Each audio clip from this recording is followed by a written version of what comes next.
ஜெபத்துக்கும் பசிக்கும் மிகப்பெரிய தொடர்பு இருக்கிறது. பசியில் இருக்கிறவர்கள் ஜெபத்திலே நேரம் செலவழிக்கிறார்கள். கை தட்டுங்க ஒருவர். ஆமென்.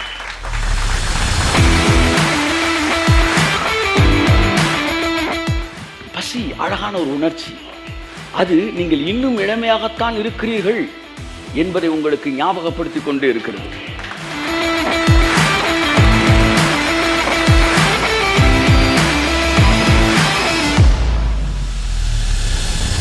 இளமைக்கு நேராய் திரும்புவது, அதுதான் பைபிள் நம்மளை அழைக்குது. ஆனால் முதுமை என்பது ஒரு it is not a blessing. முதிர்ச்சி பிளெஸ்ஸிங் எழுதி வச்சுக்காங்க, முதுமை பிளெஸ்ஸிங் கிடையாது.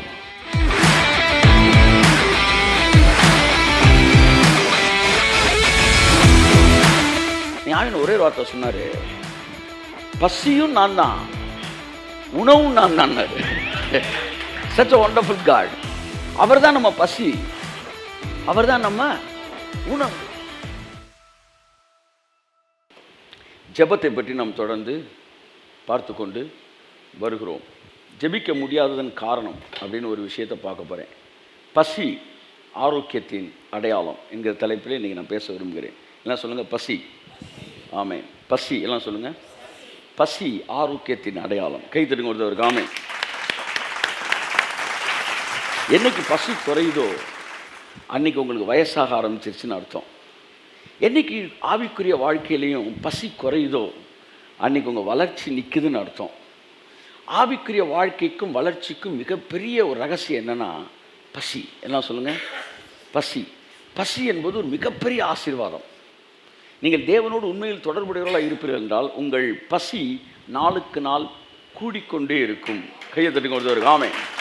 Price God. எப்போ ஜெபம் குறையுதுன்னா, இந்த பசி குறையுது பார்த்தீங்களா, அப்போ ஜெபம் குறையுது, ஸ்பிரிச்சுவல் ஆக்டிவிட்டீஸ் குறையுது, தேவனோடு இருக்கிற உறவு குறையுது. எப்போ இந்த பசி கூடுதோ அப்போல்லாம் கடவுளோடு இருக்கிற உறவு கூடுது பாருங்கள். இதான் பைபிள் மயக்கம் அப்படின்னு சொல்லுது. என்ன மயக்கம்? அதுக்கு பேர் ஐஸ்வர்யத்தின் மயக்கம். அதை பற்றி நான் பேசுகிறேன் பின்னாடி. ஐஸ்வர்யத்தின் மயக்கம். இப்போ இந்த ஐஸ்வர்யத்தை பற்றி நான் நிறையா பேசுகிறேன். அதில் நெகட்டிவாக நீங்களும் பேசுகிறது இல்லையா அப்படின்னு கேட்டால், பைபிளில் ஏறக்குறைய 1200க்கு மேலாக பணத்தை பற்றிய பைபிள் பேசியிருக்கு. புதிய ஏற்பாட்டிலையும் வசனங்களை பற்றி 1200க்கு மேலே பைபிள் இதை பற்றி பணத்தை பற்றி பேசுது. இயேசு பரலோகத்தை பற்றி பேசியதை விட கொஞ்சம் நெஞ்சு வெளியே வர்றவங்களாம் இருதய பலவீனமானவங்களாம் கொஞ்சம் ஆமாம் காதை பொத்திக்காங்க. ஏன்னா ஸ்தேவான் பிரசங்கிக்கும் போது காதை பொத்திக்கிட்டாங்களாம், கேட்கவே மாட்டோன்னு அந்த செய்தின்னு. அது பரிசேயத்தின் ஆவி அது. ஸோ நிறையா பேர் நம்ம காதை பொத்திக்குவாங்க, கேட்க மாட்டோம் அப்படின்னா அந்த கேரக்டரை கனெக்ட் பண்ணிக்கணும், அவன் யார் அப்படின்னு. இப்போ இயேசு பரலோகத்தை பற்றி பேசியதை விட பணத்தை பற்றி பேசியது அதிகம். அப்போ என்ன சொல்ல வரீங்க சார்? பணம் ரொம்ப தேவை, பணம் முக்கியம், பணம் அப்படி பேசினாரா? அதை மட்டும் பேசலை. பணத்தை பற்றி பேசினார்னா பணத்தை சம்பாதிக்கிற பற்றி மட்டும் பேசலை, பணத்தை எப்படி சம்பாதிக்கணும், பணத்தை எங்கே வைக்கணும், கையை தட்டுங்க, பணத்தை எப்படி டீல் பண்ணணும், பணத்தில் எவ்வளோ உண்மையாக இருக்கணும், ஊழியத்தில் எப்படி, அதாவது பணத்துக்காக செய்கிற வேலைகளில் எப்படி உண்மையாக இருக்கணும், பிஸ்னஸில் எப்படி, எல்லாத்தையுமே பணம் கனெக்ட் பண்ணி பைபிள் மட்டும் 1200 வசனத்துக்கு மேலே பேசுதான் த ஹோல் பைபிள். புதிய ஏற்பாட்டில் இயேசு பணத்தை பற்றி அதிகமாக பேசியிருக்கிறார். அப்போ நான் ஐஸ்வர்யத்தை பற்றி பேசுகிறேன் அப்படின்னா, ஐஸ்வர்யம் ஒரு ஆசீர்வாதம் என்பது மட்டுமல்ல, ஐஸ்வர்யத்தை சரியாக கையாளவிட்டால் வருகிற ஆபத்தையும் சேர்த்து நான் பேசுகிறேன். ஸோ ஐஸ்வர்யன்ற பெரிய சப்ஜெக்டில் ஐஸ்வர்யத்தின் ஆபத்துகள்னு ஒரு லிஸ்ட்டை எடுத்துருக்கிறேன். அதில் ஒன்று ஐஸ்வர்யத்தின் மயக்கம். ஐஸ்வர்யம் ஒரு மயக்கம் வரும், பசி என்ன செய்யும், போகும். அது யாருக்கு அந்த மயக்கம் வரும் அப்படின்ற பேசுகிறேன். எல்லாருக்குமே வராது. கையை தட்டுங்க தான் இருக்குது. 16 வயசில் எனக்கு பயங்கர பசி இருந்துச்சு. ஊழியத்துக்கு வரும்போது என்னுடைய திட்டமே, என்னுடைய மிகப்பெரிய கோலே இந்த சாந்தி நகரில் இருக்கிற ராணி மஹால்னு ஒரு 80 பேர் உட்கார்ற ஒரு மஹால் இருக்குது. அந்த மஹால் நிறைய ஆளை நிரப்பிடணுன்ற என் வாழ்க்கையில் மிகப்பெரிய கோல்.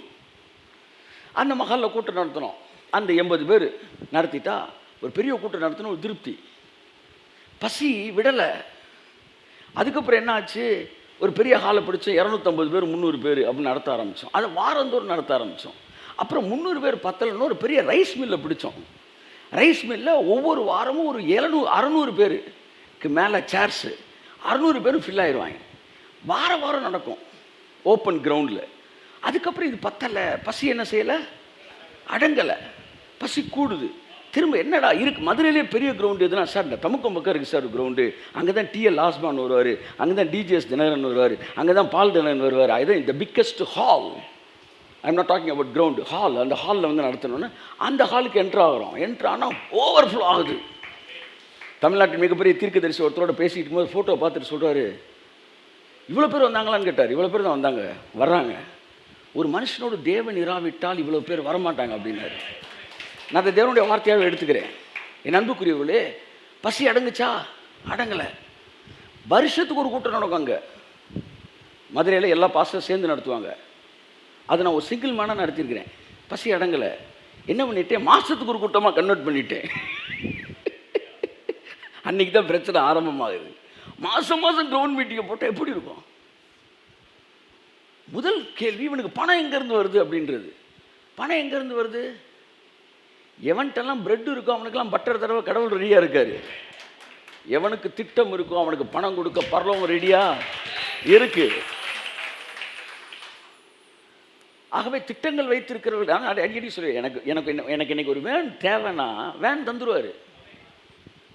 ஃப்ளைட் எனக்கு தருவார்னு எதிர்பார்க்க மாட்டேன். ஆனால் என்னைக்கு எனக்கு ஃப்ளைட்டு தேவையோ, ப்ரைவேட் ஜெட்டு தேவையோ, அன்றைக்கி எனக்கு ப்ரைவேட் ஜெட்டு வரும். இயேசு நாமத்தில். உண்மைக்கு இன்றைக்கே இல்லை அப்படின்னு நான் சொல்லவா? உண்மைக்கு இன்றைக்கே இல்லைன்னா இன்றைக்கி எனக்கு தேவையில்லை. ஒரு நாள் கார் எனக்கு வாங்கு, நான் வேணும் நான் நினைக்காதப்ப கார் வந்திருந்தாலும் எனக்கு வைக்கிறதுக்கு எனக்கு ஷெட் இல்லை. காரை நிப்பாட்ட கூட எனக்கு இடம் இல்லை. ஏன்னா வீடே கார் ஷெட் லெவலில் தான் இருக்குது. ஒருவேளை காரை நிப்பாட்டினா எங்கள் தெருவே மறைக்கும். அப்படி தான் எங்கள் தெருவே இருக்குது. எனக்கு கார் அப்போ தேவையில்லை. அதனால் நான் காரை நானும் கேட்கல, அவரும் எனக்கு கொடுக்கல. ஆனால் என்னைக்கு எனக்கு கார் தேவைன்னு வந்துச்சோ அன்னைக்கு கார் வந்துருச்சு. அது உண்மைன்னா எனக்கு ஜெட்டு தேவைன்னா ஜெட்டு வந்துடும். நீ 100 டிரான்ஸ் படம் எடுத்தாலும் என் தலை முடியல ஒன்று கூட நீ பிடுங்க முடியாது. நீ 1000 டிரான்ஸ் படம் எடுத்தாலும் நாங்கள் டிரான்ஸ் இல்லை, நாங்கள் டிரான்ஸ்பிகரேஷன் அங்கே இருக்கிறோம். நாங்கள் ஞானமானது அதன் பிள்ளைகளால் நீதி உள்ளது என்று ஏற்றுக்கொள்ளப்படும். ஞானம் வந்து எல்லாரும் ஏற்றுக்க மாட்டாங்களாம், அதனுடைய பிள்ளைகள் ஏற்றுக்கிறோமா. இயேசு சொன்னார், நல்லா கவனிங்க, யோவான் சனகன் சாப்பிடாம வந்தான். அதுக்கு என்ன சொன்னீங்க? அவன் பிசாசு பிடிச்சவன்டா. இங்கே பாரு, வெள்ளை ஜிப்பாவை போட்டுன்னு கேலி பண்ணீங்க. ஏய், இதே உலகத்தாண்டால்ரா கேலி பண்ணீங்க. நீங்கள் கேலி பண்ணீங்களே. ஜிப்பாவை போட்டு திடுறாங்க, மீசி எடுத்துட்டு திடுறாங்க, செருப்பு போடாமல் திடுறாங்க. அப்புறமேட்டு வேறு என்ன சொன்னீங்க? வந்து அவங்க கூட சேர்ந்த கழுத்தில் கார்ந்து இருக்கிறத கழட்டி விட்டுருவாங்க. நாட் ஓன்லி சிபிஎம், எல்லா பெண்டிகாஸ்டிலும் நீ கேலி பண்ண, வந்து எங்களை பார்த்து கேலி பண்ண. இன்னைக்கு என்ன சொல்கிற? ப்ரைவேட் ஜெட்டு வச்சுருக்காங்க. தட்டு கைய. அப்போ ஏன் சொல்கிறாரு, நீ வந்து சாப்பிடாம வந்தான் யோவான் ஸ்நானகன், அவனை பார்த்து அவன் பிசாசு பிடிச்சவன. நான் சாப்பிட்றாலாம் வந்தேன், மனுஷகுமாரன் போஜனபானம் பண்ணுகிறவராய் வந்தார்.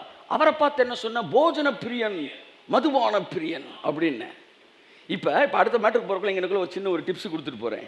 அப்போ இந்த சாக்ரிஃபைஸை பேசுகிறவங்கலாம் யோவான் ஸ்நானகன் சீசர்கள், ப்ராஸ்பெரிட்டி பேசுகிறவங்களாம் இயேசுனார் சீசர்கள். அப்படி டிப்ஸை கொடுத்துட்டு அப்படியே உள்ளே போவோம் நம்ம அடுத்து. இப்போ இயேசு என்ன சொல்கிறாரு? ஓன்ட்டெல்லாம் நல்ல பேர் வாங்க வேண்டிய அவசியம் எங்களுக்கு இல்லை. நீ எப்பேற்பட்ட ஆளுடா, உங்களுக்கு குழல் ஊதினோம் கூத்தாடலை, உங்களுக்கு புலம்புனோம் நீ மாரடிக்கலைன்னு குறை சொல்கிற ஆள். டே, நீ குறை சொல்லணும்னு முடிவு எடுத்துட்டடா. நான் ட்ரெஸ்ஸு வந்து ஏழ்மையாக வந்தா உனக்கே கடவுள் காசு தரல, எங்களுக்கெல்லாம் நீ என்னடா பேசுகிறேன்னு சொல்லுவேன். ஆனால் ஊழியக்காரன் ஆசீர்வதிக்கப்பட்டா, ஸோ இவர்கள் எல்லாம் இப்படி பேசிக்கிட்டே இருப்பாங்க. கடைசியாக ஒரு ஸ்டேட்மெண்ட்டை கொடுக்குறாரு, ஆனாலும் ஞானமானது அதன் பிள்ளைகளால் நீதியுள்ளதென்று ஏற்றுக்கொள்ள கையை தட்டு. அப்போ இன்னைக்கு நான் ப்ராஸ்பெரிட்டி பேசுகிறேன்னு எல்லாரும் ஏற்றுக்க மாட்டாங்க. அதன் பிள்ளைகளால் அந்த ஞானம் இருக்குது பார்த்தீங்களா, அந்த ரெவலேஷன், அந்த லைட்டு எல்லாரும் ஏற்றுக்க மாட்டாங்க. நம்ம பிள்ளைன்னு ஒன்று இருக்குது பார்த்தீங்களா, நம்ம பிள்ளைனா யார்? என் பிள்ளைனா யார்? என் சொத்துக்கு அதிபதி. அந்த மாதிரி நான் பேசுகிற அந்த ஆசீர்வாதம் என்கிற சொத்துக்கு அதிபதிகளாக இருக்கிற பிள்ளைகள் அதை ஏற்றுக்கொள்வார்கள். கரங்களை தட்டி கர்த்தருக்கு நன்றி சொல்லுவோமாமே. அப்போ நான் ஏற்றுக்கணும் எனக்கு தோணுது சார். பிரசங்கம்னா என்ன அர்த்தம்னா, இந்த ஆசீர்வாதத்துக்கு நீ பங்காளர்னு அர்த்தம். அப்போ நல்லா கவனிங்க, அந்த ஆசை வந்து அடங்கலை. தமுக்கத்துக்கு போனோம், அரசரடி போனோம், வாரம் நடத்தணும், 3 கூட்டம் நடத்தணும். 4வது கூட்டத்துக்கு ரொம்ப வெறி ஆயிடுச்சுங்களுக்கு. ஃபுல் டைட் பண்ணுறாங்க, பீப்புளை டைட் பண்ணி வரவிடாமல் பண்ணுறாங்க. 4வது கூட்டத்தில் க்ரௌட் என்ன செய்யுது? குறையுது. எப்படி இவ்வளோ போல்டாக பேசுகிறீங்க? போல்டாக சொல்கிறேன், குறையுது. ஏன்னா எனக்கு தெரியும், எங்கெல்லாம் வந்து எண்டுன்னு அவன் நினைக்கிறானோ அது பெண்டுன்னு எனக்கு தெரியும். கை தட்டுக்கிறது ராமே. They thought that it was an end, but I only know that it was a bend. அது வரைக்கும் வெறும் 1000, 500, 1000கள், 2000, 3000ன்னு லைவில் உசுரை கொடுத்து நேரடியாக நடத்தி கொண்ட கூட்டத்திலேருந்து தேவன் அப்படி என்ன மீடியாவுக்கு தூக்குறாரு. கைத்தட்டு கொண்டு வருது. மீடியாவுக்குள்ளே வந்ததுக்கப்புறம் இருக்கிற இடத்துல இருந்து லட்சங்களுக்கு ஆசீர்வாதமாக மாத்திரம். நேற்று பார்த்தேன், இது வரைக்கும் ஹோல் வியூவர்ஸ் எத்தனை? 1,20,00,000 தாண்டிட்டோம். 1 கோடி பேருக்கு மேலே தாண்டிட்டோம். எங்கேருந்து? ஆணியூர்லேருந்து. ஏன் சார் நீங்கள் வெளிநாட்டுக்கெலாம் கூப்பிட்டா போக மாட்டேன்றீங்க? அதாவது இன்னைக்கே நான் போகிறேன்னா போகலையான்றது என்னை கூப்பிட்ட பாஸ்டர்ஸுக்கு தெரியும், என் கூட இருக்க ஆட்களுக்கு தெரியும்.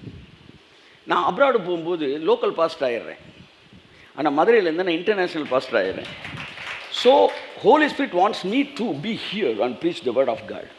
ஸோ நல்லா கவனிங்க, பசி என்ன செய்யலை? அடங்கலை. யூடியூப்பில் பேசணும், அடங்கலை. அடுத்து இப்போ தனியாக வந்து என்ன செய்கிறோம்? சேனல் ஆரம்பிக்கிறோம். அது என்ன செய்ய போகுது? தமிழ்நாடு ஃபுல்லாக போக போகுது. அடங்கும் நினைக்கிறீங்க? அடங்காது. அடுத்து சேட்டலைட்டாக மாறும். அங்கே அடங்குமா? அடங்காது. ஓன் சேட்டலைட்டுக்கு போகும் அது. அடுத்து பிளாட்ஃபார்ம், வாட் இஸ் ஓடிடி பிளாட்ஃபார்மா? அங்கே போயிடும். இது அடங்காது. அடுத்து படம் எடுப்போம், அடங்காது. நான் பைக்கு கூட இல்லாதப்ப எனக்கு இருந்த பசி நாளைக்கு பிரைவேட் ஜெட் வந்தால் கூட அடங்காது. ஏன்னா என்னுடைய பசி ஐஸ்வர்யம் அல்ல, என்னுடைய பசி தேவனுடைய ராஜ்யம். தேவனுடைய ராஜ்யம். இப்போ ஐஸ்வர்யம் தான் பசின்றவங்க எல்லாம் ஒரு குறிப்பிட்ட லெவல் வரைக்கும் கூடயே ஓடி வருவாங்க. அவங்களும் ஊழியக்காரங்க மாதிரியே இருப்பாங்க, வந்துக்கிட்டே இருப்பாங்க, ஓடிக்கிட்டே இருப்பாங்க. ஸோ இவங்களும் ராஜ்யத்தை தான் ஓடுறாங்கன்னு நினச்சிக்கிட்டே இருக்கும். ஒரு லெவலில் ஐஸ்வர்யம் வந்த உடனே அவனுக்கு பசி தீர்ந்துடும். ஏன்னா மனசுக்குள்ளே இருந்த பசி அதுதான், அதெல்லாம் அவங்க நின்றுவாங்க. ஆனால் ராஜ்யம்ன்ற வெறியில் ஓடிட்டு இருக்கான்ல, அவனுக்கு கோடி கோடி கோடி கொட்டுனாலும் அவன் வெறி அடங்கவே அடங்காது. தேவனுடைய ராஜ்யத்தை ஸ்தாபிக்கும் வரை இந்த பசி தான் இயேசுக்குள்ள இருந்துச்சு. இயேசு கிறிஸ்து நடந்த தூரம் மட்டும் ஆவரேஜாக எடுத்தா ஒரு நாளைக்கு 34 கிலோமீட்டர் நடந்திருக்காராம். 34 கிலோமீட்டர் பெர் டே ஆவரேஜாக அவரோட வாக்கிங் டிஸ்டன்ஸ். அப்போ என்ன வெறி அவருக்கு இருந்திருக்கும் பாருங்க. இரவெல்லாம் ஜெபம் பண்ணாராம். எவ்வளவு பசி இருந்திருக்கும் பாருங்க. ஏன் ஆன்மீக வாழ்க்கை வந்து இறங்குது தெரியுமா? பசி எங்கே இறங்குதோ அங்கே ஆன்மீக வாழ்க்கை இறங்குது.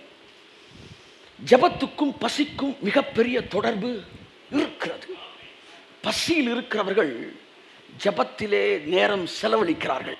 கைத்தட்டுங்க ஒருவர். ஆமென். உங்கள் ஜெபத்தை குறைப்பதற்கு பிசாசு பசியின்மையை உங்களுக்கு ஏற்படுத்துகிறாங்க. ஸோ நல்லா கவனிங்க. முன்னாடி மாதிரி எனக்கு இப்போ ஜெபம் இல்லை சார்னா எங்கேயோ உங்களோட பசி தீவனம் அற்று போயிருக்கிறது. இன்றைக்கி இந்த பசியை பற்றி உங்கள்கிட்ட நான் கொஞ்சம் நேரம் பேச விரும்புகிறேன். ஜெபம் பாகம் 7. பசி ஆரோக்கியத்தின் அடையாளம். கையெழுத்துங்க ஒரு. ஆமென். Praise God. ஸோ இந்த பசி வந்து என்ன செய்யுது? நமக்குள்ளே இருக்க டென்ஸில் பேசுகிறோம், ஜோம் பண்ணுறோம், வந்து ஊழியம் பண்ணுறோம், நைட் அண்ட் டே என்ன செஞ்சுக்கிட்டு இருக்கிறோம், வந்து வேலை பார்க்குறோம். ஊழியத்தில் பண்ணுறவங்களை பற்றி பேசுகிறேன். இந்த பசியில் 3 வகையான பசி இருக்குது, நான் சொல்கிறேன். அதுக்கப்புறம் வயிற்று பசி, உடல் பசி, ஆன்மீக பசி, உலக பசி, 4 வித பசிகள் இருக்கிறது. இப்போ நம்ம வந்து பசியை பற்றி லைட்டாக பார்ப்போம். உங்கள் எல்லாருக்குள்ளே இருக்கிற பசியை கர்த்தர் இந்த இரவு என்ன செய்வாராக? கிளறி விடுவாராக. ஆமென், ஆமென். கிளறி விடுவாராக. கழுகு தன்னுடைய கூட்டை என்ன செய்யுமா?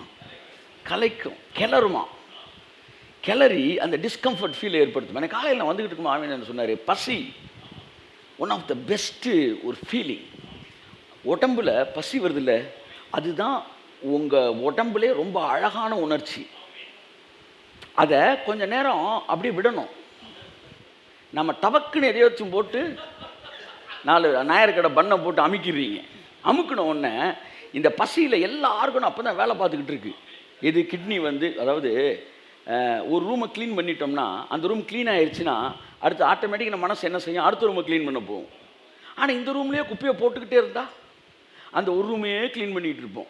இந்த வயிற்றில் சாப்பாடை போட்டுக்கிட்டே இருந்தோடனே இந்த ஆர்கன் எல்லாம் இந்த வந்த சாப்பாடை கரைச்சி விடுறதுலே நேரம் செலவழிக்குது. அதனால் கண்ணை போய் ஒரு தடவை வந்து ஓவர் ஆயில் பண்ண வந்து காதை ஒரு தடவை போய் சர்வீஸ் பண்ண, இதுக்கு இந்த ஆர்கன்ஸுக்கு நீங்கள் விடுறதே கிடையாது. நீங்கள் சாப்பிட்டதில் இருக்கிற விஷயத்தை பிரிக்கிறதுக்கே கிட்னிக்கு நேரம் சரியாக போயிடுது. உங்கள் சட்னியை வந்து தேங்காய் சட்னியை வந்து பிரித்து போடுறதுக்கே கிட்னிக்கு வேலை சரியாக இருக்குது. ஒரு நேரம் சாப்பிட்றாங்கன்னு கிட்னி என்ன செய்யுது, ஆஹா இன்னைக்கு தேங்காய் சட்னி வரல, இட்லி வரல, என்ன செய்யலாம், ரத்தத்தை சுத்திகரிப்போம் அப்படின்னு சுத்திகரிக்குது. கையெழுத்து. அப்போ அதுக்கு கொஞ்சம் கேப்பு விடணும். கேப்பு விட்டிங்கன்னா எல்லா ஆர்கனுமே இப்போ எக்ஸ்ட்ரா ஒர்க் இல்லைன்னு பழைய இருக்கிற விஷயத்தை ரெனியூ பண்ணுது. அப்போ பசி வந்து பாடியோட இளமை என்ன செய்யுது, அப்படியே ரெனியூ பண்ணுது. ஒரு மனுஷன் உயிர் வாழ்றதுக்கு ஒரு நேரம் நல்லா சாப்பிட்டா போதுன்றாங்க. That is what nourishing food, வந்து நீடட் ஃபுட்டு. இந்த ப்ளீஸிங் ஃபுட்டுன்றது தான் இப்போ நம்ம சாப்பிட்டுக்கிட்டு இருக்கிறோம். ஃபுட்டில் வந்து நிறையா ஃபுட்டு சொல்கிறாங்க. அந்த மாதிரி வந்து நம்ம வந்து பாடிக்கு தேவை ஒரு நேரம் சாப்பிட்டாலே நல்ல. அப்போ அந்த பாடி ஒரு பசியிலே இருக்கும்போது உங்கள் இளமை என்ன செய்கிறதுனா அப்படியே ரெனியூ ஆகிட்டே இருக்கு.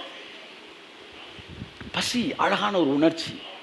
அது நீங்கள் இன்னும் இளமையாகத்தான் இருக்கிறீர்கள் என்பதை உங்களுக்கு ஞாபகப்படுத்தி கொண்டு இருக்கிறது. நான் சரீர பசியை பற்றி சரீரத்தில் இருக்கிற வயிற்று பசியை பேசுகிறேன். பாருங்கள், எல்லா பசியுமே உடல் பசி, வயிற்று பசி, இது ரெண்டுமே இளமையில் இருக்கணும் தான் வருது. வயசாகி போச்சுன்னா உடல் பசியும் வர்றதில்லை, வயிற்று பசியும் வர்றதில்லை. அப்படின்னா வயசாயிருச்சுன்னு அர்த்தம். ஆனால் இளமையாக இருந்தால் அந்த வயிற்று பசி என்ன செய்கிறது, எடுக்கிறது. அந்த வயிற்று பசி வந்து அதை கொஞ்சம் நேரம் அப்படியே விடணும். விடும்போது என்ன செய்யுது, உங்கள் பாடியவே ரெனியூ பண்ணிக்கிட்டு இருக்காது. இதைத்தான் இயேசு சொன்னார். லூக்கா 6:21 வாசிப்போம். இப்பொழுது பசியாய் இருக்கிற நீங்கள் பாக்கியவான்கள், திருப்தி அடைவீர்கள். இப்பொழுது அழுகிற நீங்கள் பாக்கியவான்கள், இனி நகைப்பீர்கள். கையை தட்டுங்க ஒரு தடவை. ஆமென். பசியாய் இருக்கிறவர்கள் பாக்கியவான்கள். கையை தட்டுங்க ஒரு தடவை. ஆமென். Praise God. இங்க எந்த பசியை தேவன் பேசுறாரு, ஆன்மீக பசியை பேசுறாரு. அந்த பசி இருக்கு பார்த்தீங்களா, அந்த பசி இருந்துச்சுன்னா நீ ஆசீர்வதிக்கப்பட்டவர்கள். என்றைக்கு ஜெபம் குறைந்தது, என்றைக்கு வேத வாசிப்பு குறைந்தது, என்றைக்கு ஒரு ஊழியனுடைய வாழ்க்கையில ஊழியம் குறைந்தது, பசி குறைந்ததுனாலே இன்னும் தேவை இன்னும் தேவை இன்னும் தேவைன்னு ஊழியக்காரன் பேசிக்கிட்டே இருந்தான்னு வச்சுக்காங்களேன், அவனை புரிஞ்சுக்கிறாதவன்லாம் அது சரியில்லாத ஊழியம்னுவான். ஆனால் பைபிள் அவன் தான் சரியான ஊழியக்காரன். ஏன்னா போட்டதெல்லாம் செரிச்சுக்கிட்டே இருக்கிறான். இப்போ கொடைக்கானலில் ஒரு பெரிய வந்து கேம்ப் சைட்டு, கொடைக்கானல் ஒன்று பிளான் பண்ணுறோம். அதுக்கு லேண்டுக்கு நான் ஜனங்கள்கிட்ட வரப்போகிறது கிடையாது, பில்டிங்க்கு தான் நேராக வரப்போகிறேன்.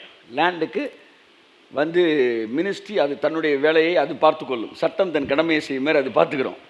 ஏன்னா ஏற்கனவே லேண்டுக்குன்னு பேசிட்டோம், அதனால் 2ஆம் முறை லேண்டுக்கு போகிறல. இப்போ கொடைக்கானலில் வந்து இன்டர்நேஷ்னல் பீப்புள் வர்றதுனால அங்கே வந்து ஒரு பெரிய வந்து கேம்ப் சைட்டு வந்து ரெடி பண்ண போகிறோம். அப்படி ஒரு கேம்ப் சைட் ரெடி ஆயிடுச்சுன்னா கொடைக்கானல் தி பிக்கஸ்ட் ரிசார்ட் அப்படின்னா நம்ம ரிசார்ட்டாக தான் இருக்கும். ஆமென். இப்படி தொடர்ந்து அடுத்து அடுத்து அடுத்து உங்கள் பசி போயிட்டே இருந்துச்சுன்னா நீங்கள் சரியாக ஆரோக்கியமான ஊழியத்தில் இருக்கிறீர்கள்னு அர்த்தம். ஷபராபாலாதீரமேன. பசியாக இருக்கிறவர்கள் பாக்கியவான்கள், அவர்கள் திருப்தி அடைவார்கள். பசி என்பது ஆரோக்கியத்தின் அடையாளம். உங்கள் வாழ்க்கையிலே ஆன்மீக பசி பெருகும்போது அது ஜெபத்திற்குள் உங்களை வழிநடத்துகிறது. நீங்கள் இன்றைக்கி ஜெபத்தில் குறைஞ்சிருக்கீங்கன்னா ஒரே ரீசன், உங்களோட பசி என்ன செஞ்சிருச்சு, அப்படியே குறைஞ்சிருச்சு. இப்போ பைபிள் வந்து என்னவா, சாப்பாடு அப்படின்னு இருக்கு, ஆவியானவர் தண்ணீர் அப்படின்னு இருக்கு, வசனம்தான் பசியாற்றும் உணவு, பிரசனம்தான் தாகம் தீர்க்கும் தண்ணீர். அப்போ இயேசு சொன்னார், மார்க்கில் வேற மாதிரி சொல்கிறார் அழகா, மத்தேயுல நீதி நிமித்தம் பசி தாகம் உடையவர்கள் பாக்கியவான்கள், அவர்கள் திருப்தி அடைவார்கள்.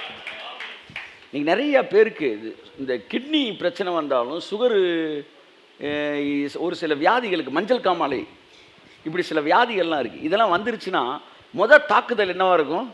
பசிக்காது. இப்போ நிறைய பேருக்கு மஞ்சக்காமலை வந்திருக்கு, ஆவிக்குரிய மஞ்சக்காமலை. அதனால் பசி எடுக்க மாட்டேங்குது. பசி எடுத்தால் தேவனுடைய வார்த்தையை அப்பத்தை என்ன செய்ய ஆரம்பிப்போம்?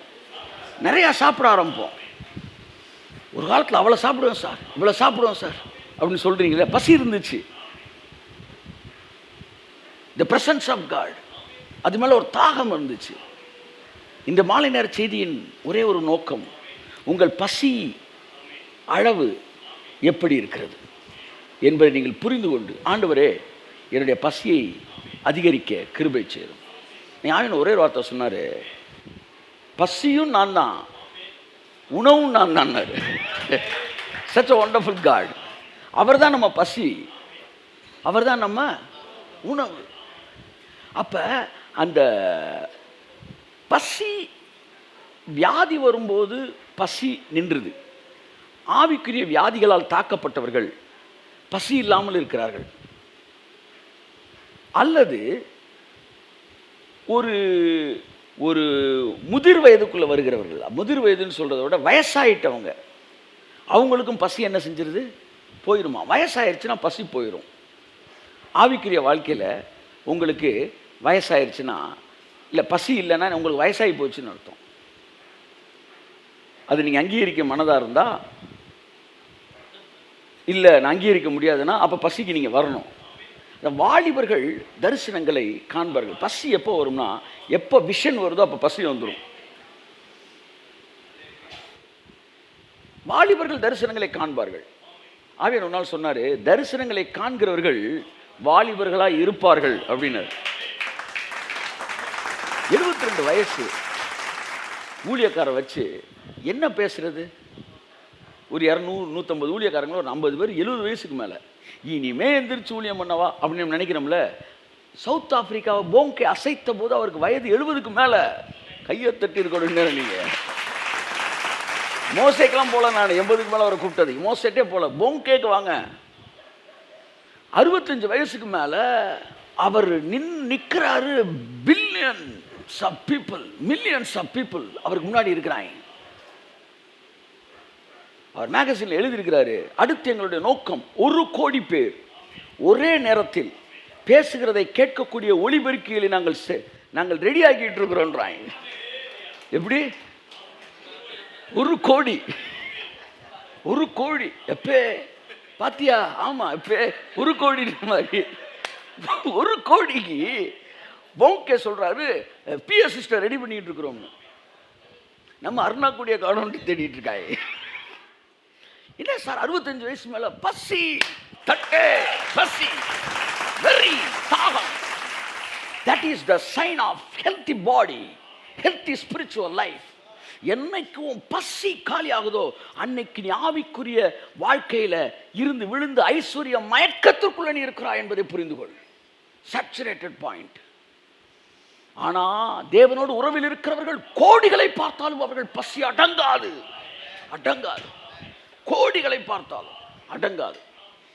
அதை நீங்கள் பண ஆசைன்னு சொல்லிடவே முடியாது. பண ஆசைன்னா பணம் வந்தோன்னு திருப்தி ஆயிடுவா சார். ஆன்மீக வெறி இருக்கிறவர்களுக்கு அடங்காதது. என் அன்புக்குரியவர்களே, உங்கள் வாழ்க்கையில் பசி குறையதுனாலே உங்கள் வயசு முதிர்வாயிருச்சு அப்படின்னு அர்த்தம். அதைத்தான் பிரசங்கி 12ஆம் அதிகாரத்தில் பிரசங்கி எழுதுகிறாரு. The science of becoming old, வயசாகிறதுக்கு என்னென்ன அடையாளம்னு எழுதுறாரு. வாசிங்க 1ஆம் வசனத்திலிருந்து 8 வரைக்கும் வாசிங்க. நீ உன் வாலிப பிரயாயத்திலே உன் சிருஷ்டிகரை நினை. பார்த்தீங்க, எங்க இருக்கணும்? அந்த வாலிப பிரயாயத்தில் சிருஷ்டிகரை நினை. தீங்கு நாட்கள் வராததற்கு முன்னும் எனக்கு பிரியமல்லாதவைகள் என்று நீ சொல்லும் வருஷங்கள் சேராததற்கு முன்னும் சூரியனும் வெளிச்சமும் சந்திரனும் நட்சத்திரங்களும் ஆ. அந்தகாரப்படாததற்கு முன்னும். அந்த வயசாகிறதுக்கான சயின்ஸை வந்து ஒரு மாதிரி கோடு வேர்டில் எழுதிக்கிட்டே வராரு. நான் சில முறை நான் உங்களுக்கு சொல்லியிருக்கிறேன், இருந்தாலும் மறுபடியும் ஞாபகப்படுத்துகிறேன். எனக்கே அது சில நேரம் மறக்குது, ஞாபகப்படுத்துகிறேன். சூரியனும் அதை வயசான என்னென்ன நடக்கும்னு எழுதுறாரு.